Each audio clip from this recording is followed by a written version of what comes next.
Hi everybody, and welcome to the Meat Industry Hall of Fame. I'm Andy Hanasek, Editor-in-Chief of the National Provisioner and Manager of the Meat Industry Hall of Fame. Thank you for joining us, and welcome to the Class of 2021 Inductee video series. Today's video is with Bill Rupp.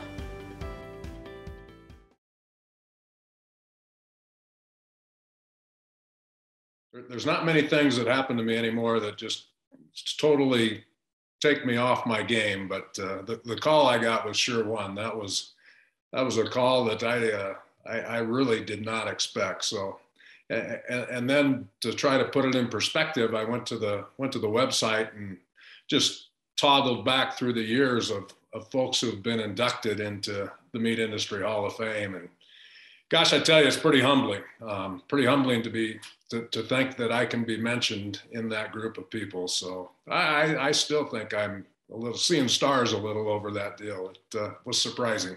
Well, it's really flattering. You know, I think like anybody's career, I've had ups and downs, and you know, I can remember coming out of the plants and getting into more of a general management career, and then started trying to understand the trading function of the business. And I asked a guy who was working on the floor of the Merck, so that tells you how long ago that was.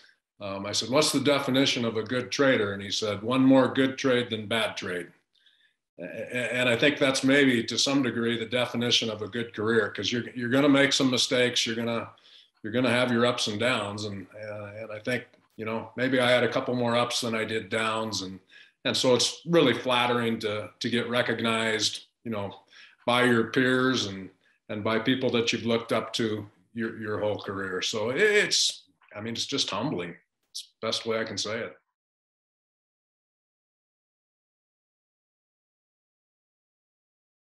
You know, I'd like to think that I was a key part of both company teams as well as industry teams that really professionalized the industry. You know, when it comes to things like employee safety and food safety, we've just come so far over the years. And, you know, it's when I think especially of those two things, I just think of it with immense pride, because, you know, those things are important. I remember Dr. Del Allen telling me we had a squabble one day over food safety and the application of it. And Del was the epitome of common sense. And he looked at me and he said, Bill, it's real simple. If you'll take that home and feed it to your family, then I'll release it to go into commerce. And I thought, boy, he just upped the stakes on that one. But you know, that's the kind of people you got to work with, and that's the kind of decisions you got to make, and you got to learn from those decisions. And then you got to go home and lay your head on the pillow at night and realize that you could, rather than wondering, gosh, you know, did our decision making or our inability to make a decision, is it going to cause someone to get sick or somebody to get hurt? And, you know, I think the industry is in a pretty good position on those things today. And I like to feel like I had a hand in, you know, that professionalism of our approach to those things.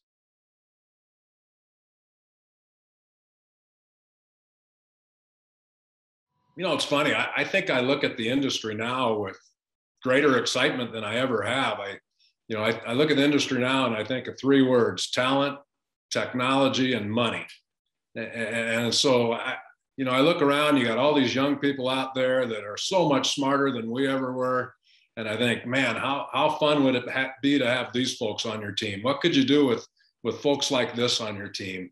And then I look at the technologies that's out there. You know, I'm working with two technology startups today, a company called LumaChain and a company called Decision Next. And, you know, one focuses on using vision technology and artificial intelligence, and the other one's focusing on predictive analytics. And, you know, I think those are both terms I couldn't have spelled a while back. And so to be touching those and then figuring out how we can bring those to the meat industry and what are the benefits that it can create for the meat industry, it's just rejuvenating.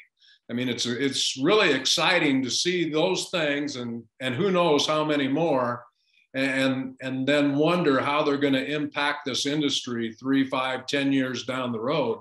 I think it's going to be phenomenal. And then I said money, and, you know, this industry is performing better than it ever has from a profit standpoint.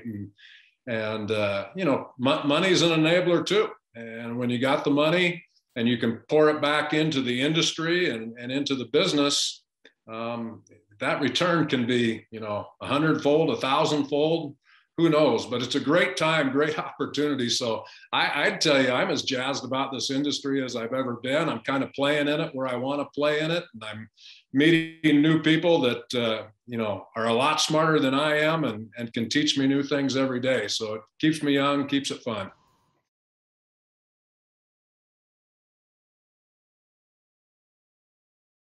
I kind of settled on the saying that it takes a village to raise a child. And I think my career is kind of representative of that saying. And so I think of, the many, many people that work on the plant floor every day that really are the backbone of this industry and enable it to do the things that it does. And I've, over the years gotten to know so many of those people so well, and just the kindness and respect that they always dealt with every day.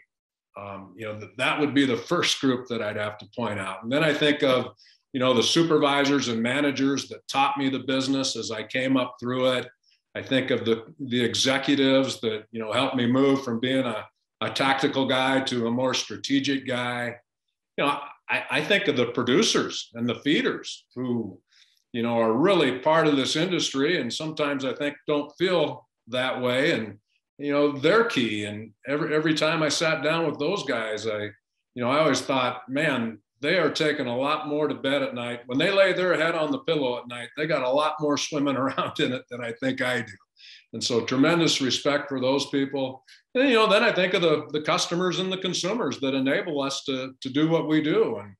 And so, I could sit here and probably mention a few names, but I just think it'd be a crime against all the folks that have really enabled my success through the years. So I want to look at it more in that, hey, I had a village that enabled my success.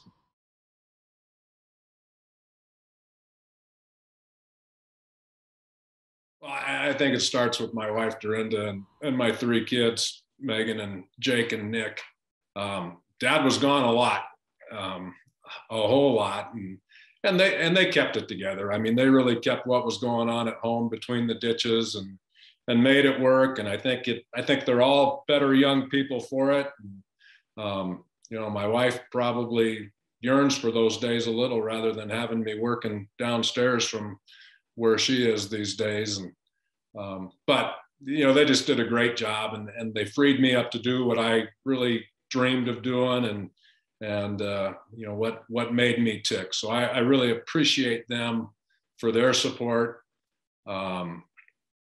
Certainly the folks at Cargill and how they challenged me to grow even before I thought I was ready to grow. Pretty insightful of them. Pretty. They always take the long view, and they certainly did there with myself and a lot of other folks. I think of the folks at JBS and man, they run a sharp business. They're focused on the details.